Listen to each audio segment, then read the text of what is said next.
नेपालीमा डरलाग्दो कथा र घटना भन्ने च्यानल त्रिकोण टेल्सलाई सब्स्क्राइब गर्नुहोस् र बेल आइकन थिच्नुहोस्।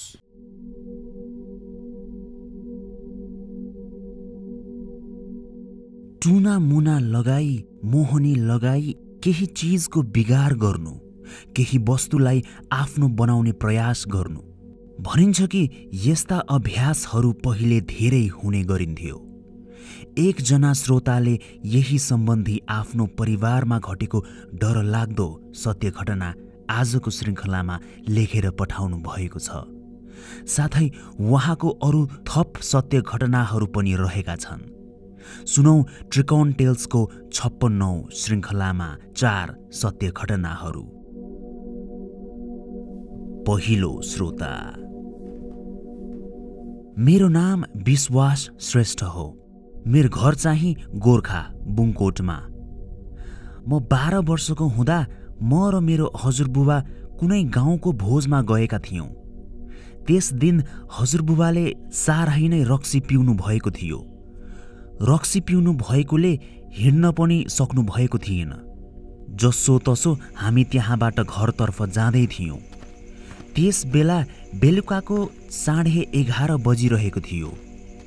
त्यस ठाउँबाट जाँदा बाटोमा एउटा धारा पर्थ्यो। हामी धाराबाट जाँदै गर्दा धाराको छेउमा एउटा चौतारा थियो। त्यसै ठाउँमा एउटी महिला भुइँमा भाँडो राखी केही गरिरहेकी जस्तो देखेँ। म अचम्म परेँ। त्यति राति एक्लै किन रक्सी बनाउँदै बसेको होलिन् भन्ने सोचेर। उनको पहिरन पनि साह्रै नै अनौठो थियो। त्यो देखि म साह्रै डराएँ अनि मैले हजुरबुबालाई देखाएँ। तर हजुरबुबा रक्सी लागेको हुनाले त्यति त्यसमा ध्यान दिनु भएन। म त्यहाँबाट हजुरबुबालाई लिएर जसो तसो घरतर्फ लागेँ। म त भोलिपल्टदेखि साह्रै नै बिरामी भएँ। हजुरबुबाले झाँक्री बोलाई मलाई झारफुक गरी केही दिनमा बिसो भयो। मलाई झारफुक गर्ने झाँक्रीले झारफुक गरेको बेला भनेको त्यस ठाउँमा एउटी केटी झुन्डिएर मरेकी थिइन् रे, र त्यसकै आत्माले त्यो बेला हामीलाई भेटेको थियो रे। मलाई अहिले पनि त्यस ठाउँबाट हिँड्न साह्रै डर लाग्छ। मलाई भूतको कहिल्यै विश्वास नलाग्ने, त्यस घटनादेखि भने भूत प्रेतप्रति विश्वास लाग्छ। दोस्रो श्रोता। मेरो नाम समीरा गुरुङ। 10 वर्ष जति भयो होला यो घटना घटेको। हामी त्यति बेला बर्दियामा बस्थ्यौँ। तिहारको बेला मामा घर गएका थियौँ। त्यति बेला तिहारमा राति भैलो खेल्न भने निकै रमाइलो हुन्थ्यो। यो घटना पनि तिहारकै बेला घटेको हो। त्यस बेला म 13 वर्षको थिएँ। म लगायत मामा घरको दाइहरू अनि छरछिमेकका मेरै उमेरका साथीहरू मिली हामी भैलो खेल्दै थियौँ। अनि भैलो खेल्दा खेल्दै रातिको 11 बजिसकेको थियो। हाम्रो समूहले भने त्यस रात हामी 4-5 बजे बिहानसम्म भैलो खेल्ने भनेका थियौँ। हामी एउटा घरबाट अर्को घर भैलो खेल्दै घुम्दै थियौँ।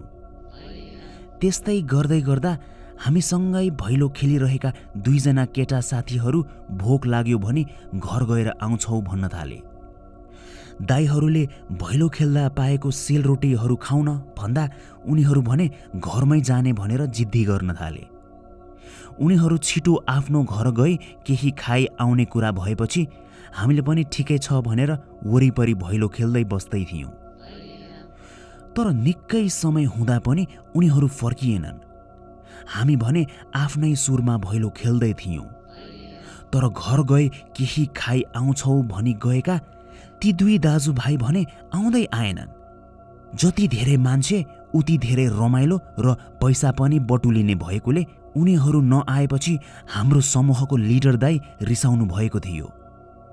लगभग बिहानसम्म भैलो खेलिवरी हामी सबैजना आआफ्नो घर गई सुत्यौँ। भोलिपल्ट भने देउसी खेलिने भएकोले हामीले बिहानै हिजै सरह समूह मिलाई खेल्ने कुरा गर्यौँ। अनि बिहान ती 2 जना दाजुभाइहरूलाई पनि खबर गर्न उनीहरूको घर गयौँ। तर उनीहरू 2 जना भने आउनै मानेनन्। राति घर बाहिर ननिस्कने भनेर बसिरहे। लागिरहेको थियो कि उनीहरू डरले बाहिर आउन खोजिरहेका थिएनन्।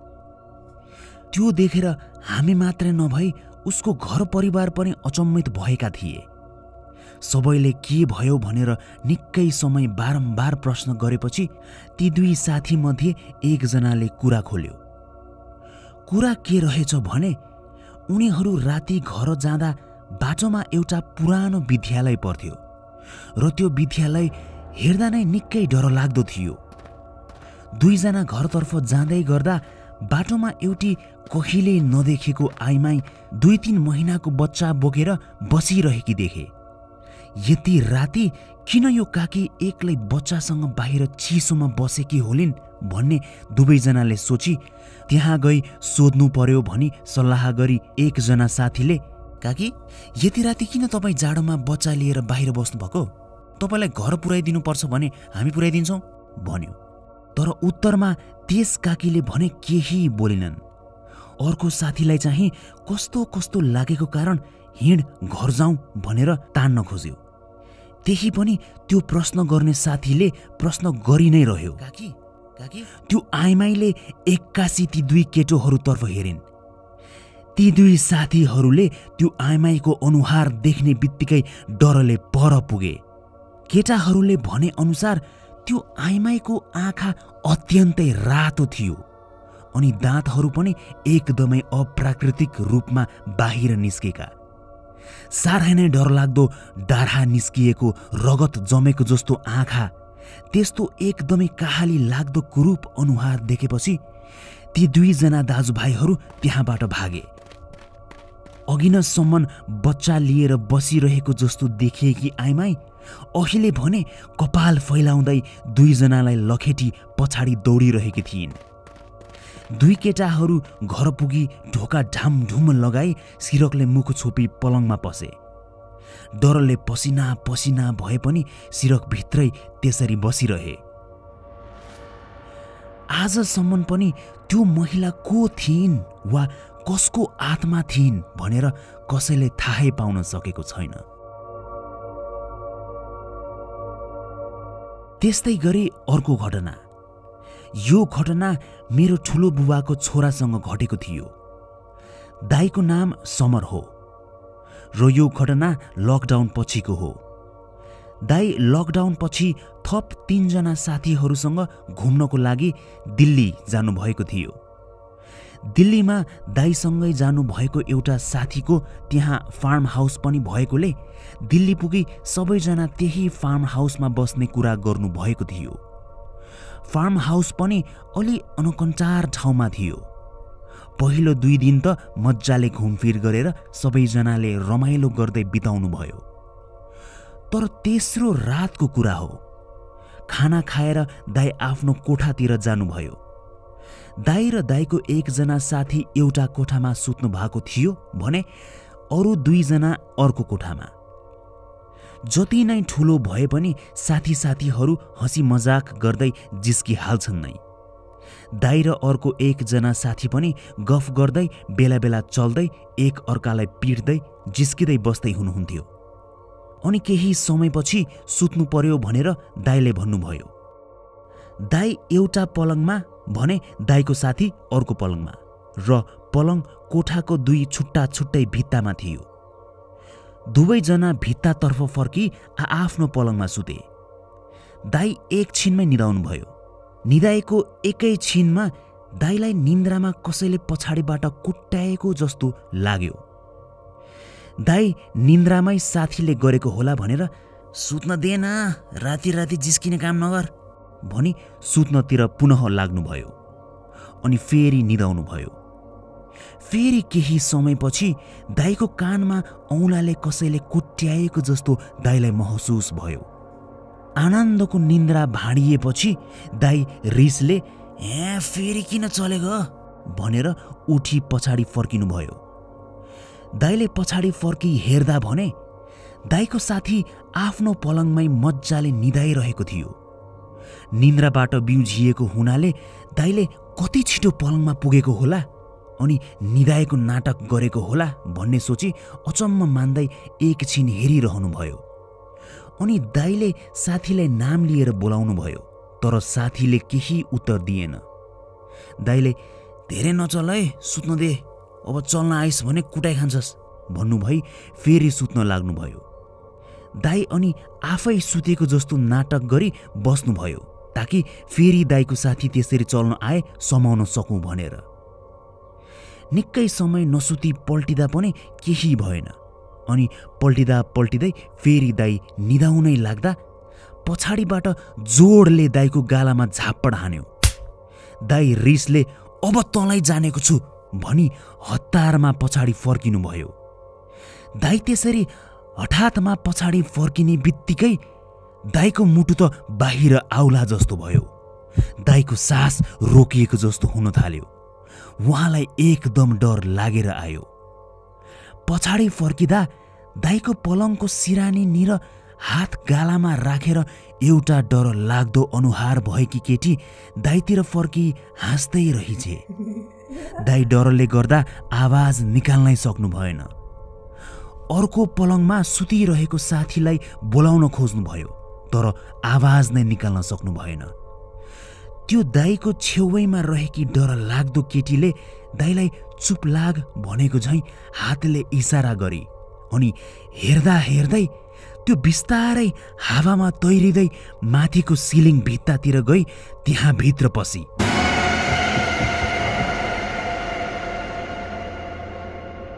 दाइले त्यो गायब हुने बित्तिकै हतार हतार बत्ती बाल्नुभयो अनि साथीलाई उठाउनुभयो। साथीलाई सबै कुरा भन्नुभयो। साथी भने हाँस्दै सपना देखेको होलास् भन्दै दाइको कुरामा विश्वास गरेन। साथीले यो सब तैँले केटीको बारेमा धेरै सोध्छस्, त्यसैले तँलाई भेट्न भूत नै आएको होला भनी मजाकमै कुरा टालिदियो। दाइ त्यस रात बत्ती बालेरै बस्नुभयो अनि भोलिपल्ट नै एउटा बहाना बनाई त्यहाँबाट साथीहरूसँग बिदा मागी आफू एक्लै घर फर्किनुभयो। अहिले पनि दाइ त्यो रात सम्झिँदा झस्किनुहुन्छ। त्यो आफूलाई ढाडमा कोट्याएको भाव अनि त्यो डरलाग्दो अनुहार, यी सब सम्झिँदा दाइ अहिले पनि साह्रै डराउनुहुन्छ। अर्को घटना चाहिँ हामी सानै हुँदाको हो। मेरो 2 बहिनी र एउटा भाइ छ। त्यति बेला म र मेरी एउटी बहिनी मात्रै जन्मिएका थियौँ। मेरो बुबा सेवानिवृत्त भारतीय सेना अर्थात् रिटायर्ड इन्डियन आर्मी हुनुहुन्छ। त्यति बेला बुबा पल्टनमै हुँदा हामी सबै भारतमै बस्ने गर्थ्यौँ। हामी अहिले पनि भारतको आसाममै बस्छौँ। त्यति बेला हामी कलकत्तामा बस्ने गर्थ्यौँ। बुबाको ड्युटी त्यतै भएकोले हामी एउटा सानो अपार्टमेन्टमा बस्थ्यौँ। बहिनी र म सानो नै थियौँ। म 9 वर्षको थिएँ भने मेरी बहिनी 6 वर्षको। मेरी बहिनीको नाम साहिरा। बुबा त रातिको ड्युटी गर्न जानुहुन्थ्यो, त्यही भएर घरमा आमा, म र मेरी बहिनी मात्रै हुन्थ्यौँ। हाम्रो जीवन सबैको झैँ साधारण नै चलिरहेको थियो।